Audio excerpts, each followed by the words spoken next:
शांत रहो। अरे भाई 5 मिनट रुक जाओ, शांति से मेरी बात सुनो।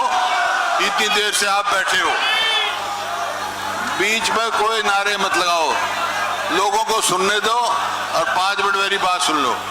मैं भी आप कह रहा हूं, हरियाणा प्रदेश कांग्रेस कमेटी के अध्यक्ष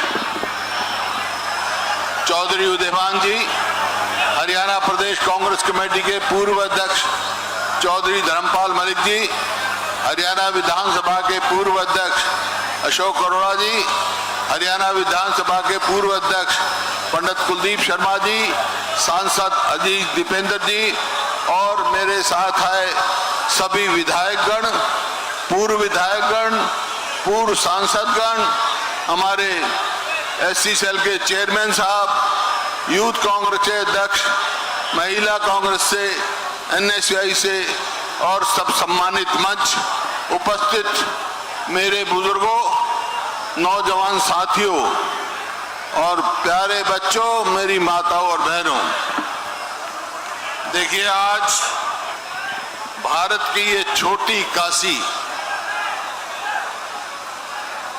और पंडित नेकीराम, चौधरी बंसीलाल, मास्टर बनारसी दास गुप्ता की ये भूमि, कर्म भूमि और दानवीर किरोड़ीमल की ये नगरी और भाई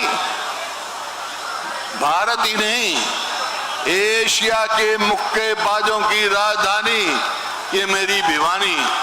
आज यहाँ इस भिवानी पे आने के आप सबका मैं बहुत बहुत स्वागत करता हूँ।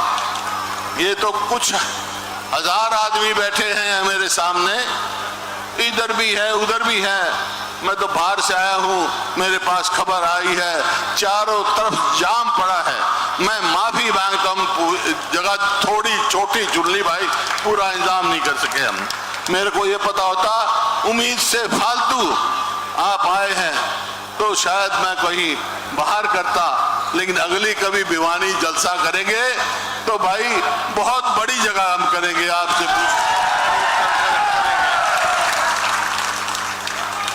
देखिए मौसम ऐसा हो रहा है, मौसम ऐसा हो रहा है, रोहतक से चला मैं भाई 1 मिनट जमन का बीच में नारे मत लगाओ, तब किसी की सुनोगे कि नहीं सुनोगे? बात सुना करें। जब मैं रोहतक से चला तो वो बारिश हो रही थी, मैं सोच रहा था भिवानी में बारिश होगी, लेकिन यहाँ से खबर गई कितनी बारिश हो हम खड़ी रैली कर देंगे, हम रुकने वाले नहीं हैं। तो इस बात की मैं आप सबको हार्दिक बधाई देता हूँ। लेकिन मौसम की तब्दीली है, आज की ये भीड़, ये जुनून, ये जोश केवल भिवानी तक नहीं, ये आवाज पूरे हरियाणा में जाएगी और ये बदलाव लेके आएगी, इसमें कोई दो राय नहीं। आपके आज यहाँ तो बारिश नहीं आई, लेकिन मेरे को लगता है कि आज बारिश आएगी जरूर, शाम को आ जाएगी, मारे जाने के बाद आ जाएगी, खुशहाली जरूर आएगी। अब ये भीड़ इस इलाके में खुशहाली लेके आएगी, इसमें कोई दो राय ही नहीं। आजकल जो है तरह तरह की बातें चल रही हैं, सुनता हूं मैं तरह तरह की। मेरी पार्टी में भी, बाहर भी कई उम्मीदवार मुख्यमंत्री के बन रहे हैं। भाई ये जो उम्मीदवारी है मुख्यमंत्री की, ये तो भाई मैं जो है आज से 18 साल पहले ये खिताब मैं जीत चुका था, 18 साल पहले बना था। मेरी लड़ाई ये नहीं है, मेरी लड़ाई इस प्रदेश में बेरोजगारी के खिलाफ है, इस महंगाई के खिलाफ है और अपराध के खिलाफ है। जो मेरे जवान बच्चों में नशा आ रहा है, रोक नहीं पा रही है सरकार, उसके खिलाफ है।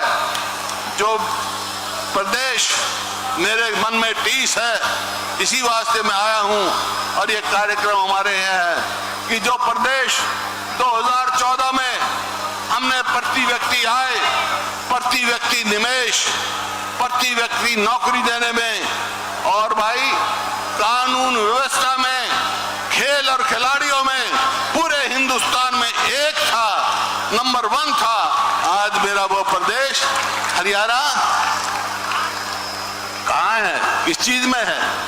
ये आंकड़े हैं, मेरी जवानी बात नहीं है।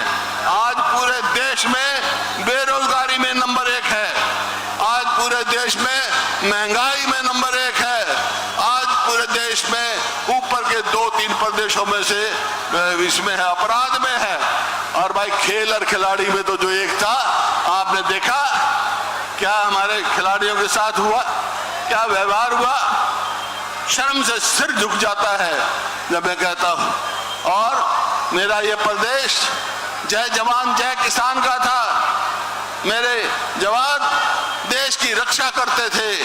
आज उनका क्या कर दिया भाई, अग्निपथ ले आए, अग्निवीर ले आए, ताकि कोई पक्का नहीं होगा, 2-4 साल काम करेगा, घर भेज देंगे।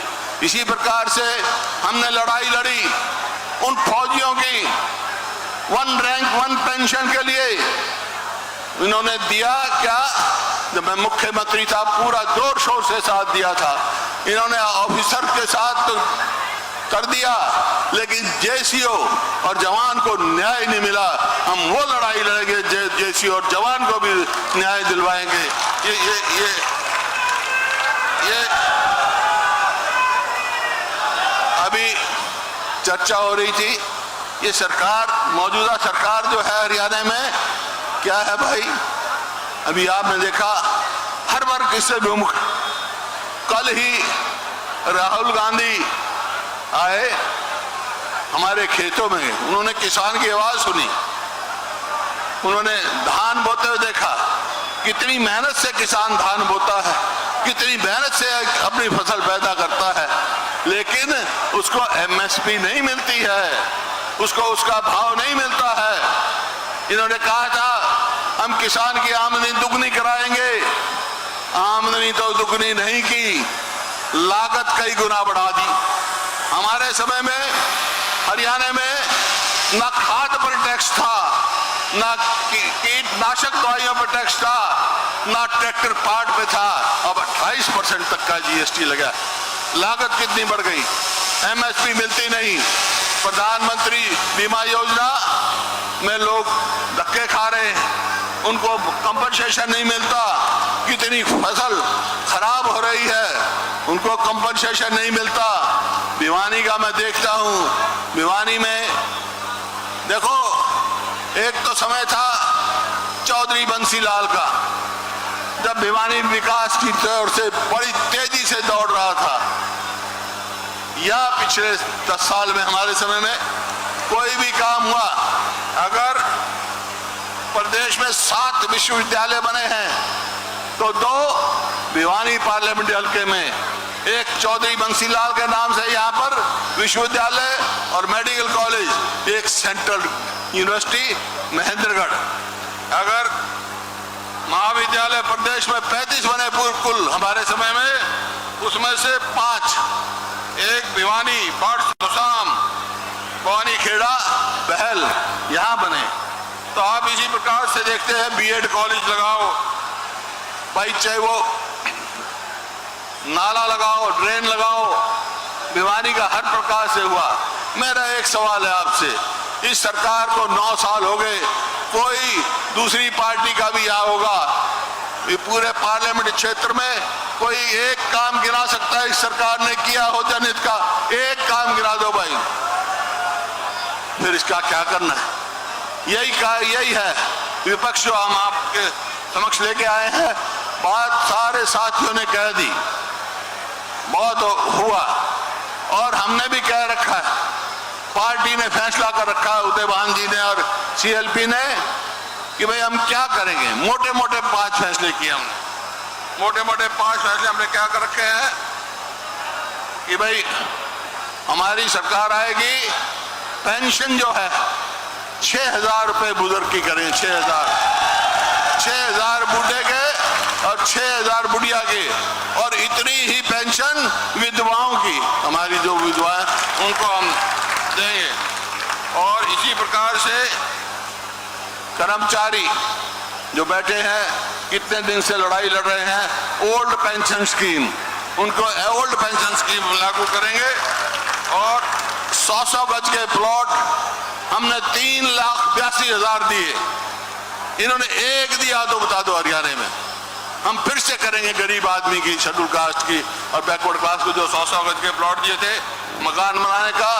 और मेरी बहनें बैठी हैं उधर, सब आजकल रिवाज बदल गया। आजकल चूल्हे पे रोटी बहुत कम पकाती हैं, गैस पे पकाती हैं। और गैस का क्या भाव हो गया? 1150 रुपए सिलेंडर। हमने ये फैसला है कि हमारी सरकार आएगी तो सिलेंडर की कीमत 500 से ज्यादा नहीं होगी। और इसी प्रकार से बैकवर्ड क्लासेस का, आपने बैकवर्ड क्लासेस का क्रीमी लेयर जो है, इन्होंने 8 लाख से घटा के 6 लाख कर दी। हम उसको 10 लाख करेंगे इसका रिजर्वेशन में। तो इस प्रकार बहुत सारी है और बहुत सारे हमने काम करने हैं। आज मैं आ रहा था रोहतक से, तो डीसी दफ्तर के सामने क्लर्क हड़ताल पे बैठे थे, शायद यहाँ भी बैठे होंगे। कहीं क्लर्क बैठे हैं, कहीं गेस्ट टीचर घूम रहे हैं, कहीं सफाई कर्मचारी घूम रहे हैं, सबकी चर्चा हुई। हर वर्ग इस सरकार से परेशान है। तो भाई मैंने कहा मेरी लड़ाई है, इस लड़ाई की मैं इजाजत लेने आया हूं आपसे। वैसे तो मेरी उम्र भी 76 साल हो गई और बहुत संघर्ष किया मैंने, लेकिन अब मेरा ये देखकर, मेरे हरियाणा का हाल देखकर भाई एक टक्कर लेने का मन करता है इससे। अगर आप साथ दोगे,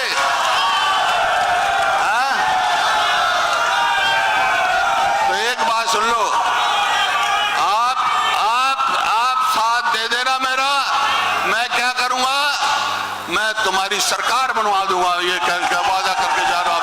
बहुत बहुत धन्यवाद। और भिवानी ने सारे रिकॉर्ड तोड़ दिए भाई, पूरे हरियाणा में आवाज जाएगी। बहुत बहुत धन्यवाद। और अगला कार्यक्रम यही जो आज का कार्यक्रम है, अगला कार्यक्रम 20 अगस्त हिसार में होगा विपक्ष आपके समक्ष। और 30 जुलाई को जो हमारा जन मिलन सम्मेलन चल रहा है, जन मिलन कार्यक्रम 30 जुलाई को करनाल में होगा।